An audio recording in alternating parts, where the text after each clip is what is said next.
Hey guys, welcome back here to today's edition of Intuitive Angling, and appreciate you guys sharing some of your time with me today. Always happy to have everybody around here. Guys, today we're going to be talking about the reality of bass fishing tournaments in 2026. This is a ever-changing situation. The last 2 or 3 years, we've seen tournament fishing sort of become, just something that's just not even recognizable compared to past years.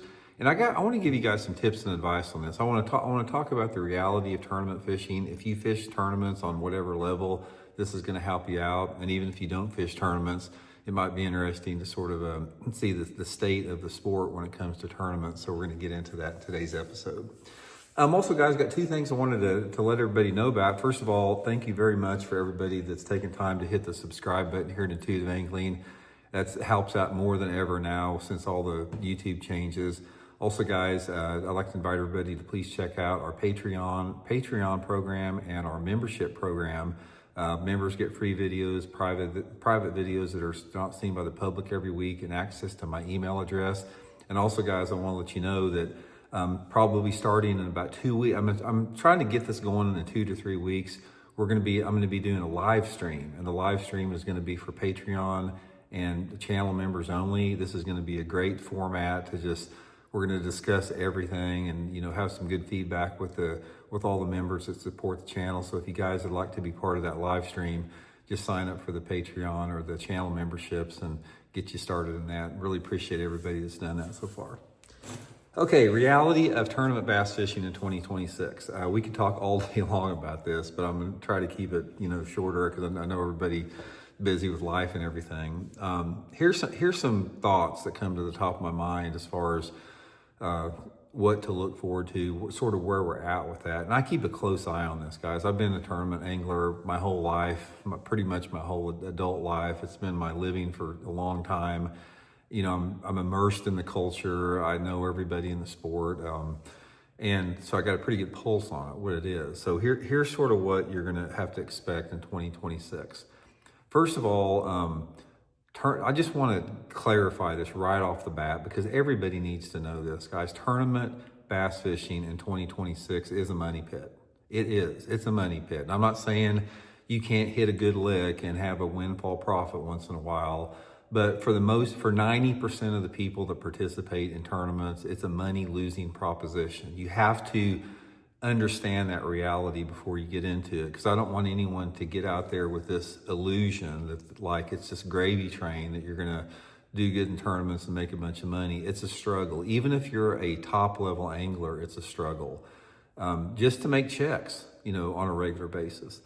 And the thing about that is the reason it's a money pit is because the payouts suck so bad and the entry fees are so high. When you look at the fact that I don't know of any tournament circuit out there that pays 100% payback anymore. They used to pay 100, 120, 130% payout, but it hasn't been like that for the past couple of years. So you have the payouts have been decreased and the entry fees have increased and everything else is getting more expensive. Boats and motors and tackle and everything's getting more expensive. So it is a money pit. You have to understand that reality. So based upon your financial situation, some of you guys, it may not be a big deal. You may be flush with money and have family money or whatever. But for most dudes, the working dudes out there like myself, it's a money pit. And it is because let's say, for example, even if you have a good season and you really kick some butt, have a good season, you're going to hit a dry spell. And you not only have all these massive tournament expenses from the entries and travel and all that type of stuff, you got bills to pay at home. So it's not a legitimate way anymore to make a living. It used to be, back when I was doing it back in the 90s and early 2000s, you could make a good living at it. It was set up to that. There wasn't as many people. You didn't have 6 billion tournament circuits and you didn't have college and high school anglers and billions of people. And everybody could make a living that did it because the pie was bigger back then. So that's one thing that you have to understand. It is a money pit with that. Second thing with that is that you can't compete and win consistently or even place high consistently, or it's going to be extremely difficult unless you're a spotlighter.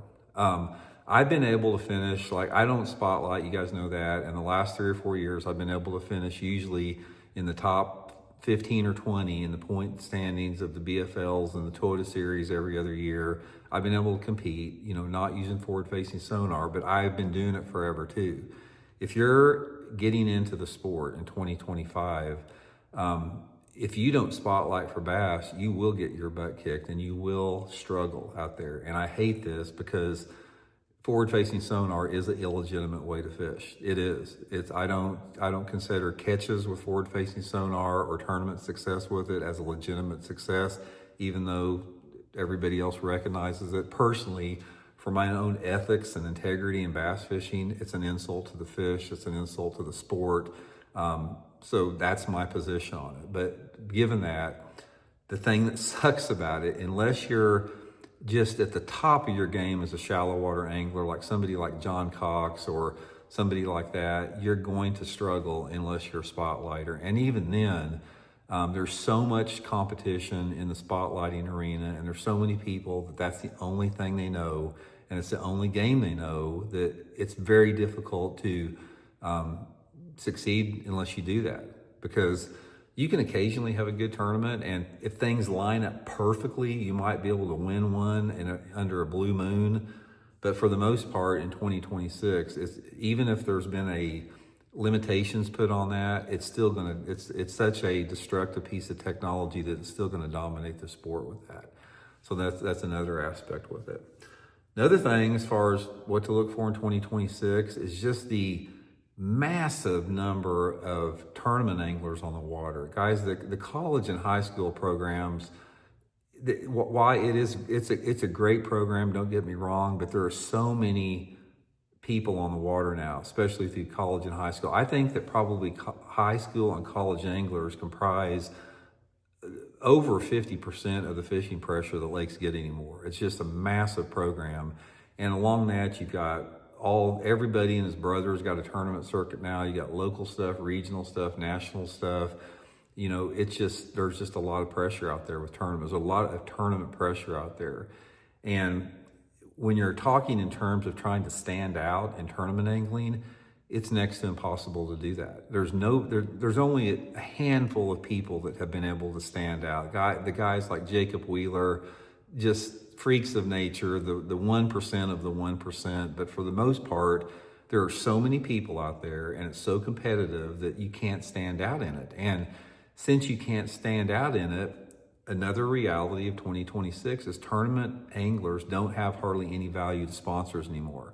So that's why it's extremely difficult to secure sponsorship as it's just a pure tournament angler.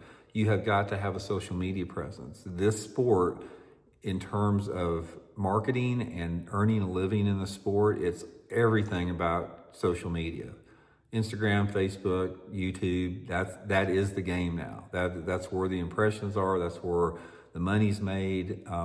So if you don't have a strong social media game and you don't have a lot of money, you're gonna have a tough road to hoe in the sport. It's never been like that before. It used to never be like that. Social media never existed before. So that's the reality with that. Okay, now given that, let me throw some, I know I don't want to sound like super negative about this. I'm just giving you the reality of the situation. Tournament fishing is great in terms of if you have some competitive juices, tournament angling pushes you to get better a lot quicker because there's a sense of urgency and there's a timing and you have something on the line. So one of the things that I've always loved about tournament bass fishing and still do is it pushes you to become a better angler far quicker than you ever would just if you were a recreational fun angler. I mean, that is the thing I like about it. There's nothing better, guys, in tournament fishing than it's like, you're having a good day on the water and you're running back to weigh in and you got a good bag and you're going to get a good check in the tournament. That is a powerful feeling, and that's what addicts people. When somebody hands you a check for 10 or 20 or 40 or $50,000 for catching bass, it's an addictive experience. It's like a gambling high. So that's how people get sucked into that. So from that standpoint, it is awesome in terms of that aspect of it, and that's why it still remains intact today like it does, because there is an endorphin rush that people get from tournament angling after they've had success that is extremely difficult to let go of. I equate it to a gambling addiction. It's like if somebody's ever been out to Las Vegas and won big, $50,000, $100,000 or whatever, it's hard to stop that because to get this instant gratification doing something that you love is a powerful thing. It's almost like drugs or something at the top level. But I don't know, guys. I am very critical of tournaments anymore because I've seen what they've morphed into, and the transformation that we've had in tournament fishing did not just come by accident. It came through mismanagement and people in positions of management within tournament organizations that made very poor decisions, and apathy and normalization of things that have been very destructive to the sport. So one of the things that I will say about this is the past 10 years or so, or 5 years, particularly the past 5 years, we have not had very good leadership in the sport. There are some isolated, exceptions to that. But for the most part, the tournament world is not being led by the best people. They've made some very poor decisions management-wise, and that's why we've got into this position. It wasn't like that before. We had, back in the 90s and early 2000s, we had people with exemplary skills and talent that were running these tournament organizations and made them very successful. But for whatever reason, we've sort of gotten to this rut right now that we don't have the best people running those tournaments. So given that, here's my advice. It's like, if you're on the fence about it, just go fun fishing. Guys, just go out there and enjoy yourself and have a good time fishing for fun. But if you like to fish tournaments, my advice is to fish a tournament circuit that is affordable, that doesn't have a lot of pressure to it. Like the MFL, BFLs are awesome, guys. I'm fishing those this year. I love those tournaments. They're very well run. They don't cost an arm and a leg. You got potential to win a lot of money through the different type of championships and All-Americans at the end of the year. Fish something that doesn't cost you an arm and a leg.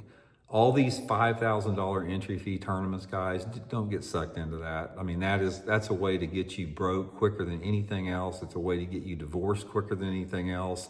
It's a way to get you disconnected from your friends and family quicker than anything else. If a tournament has a $5,000 entry fee, I would run the other way. I'd keep it simple and you can still enjoy the competition even though you're not paying $5,000 for it. So anyway, guys, drop some comments. Let me know what you guys think. We'll talk later.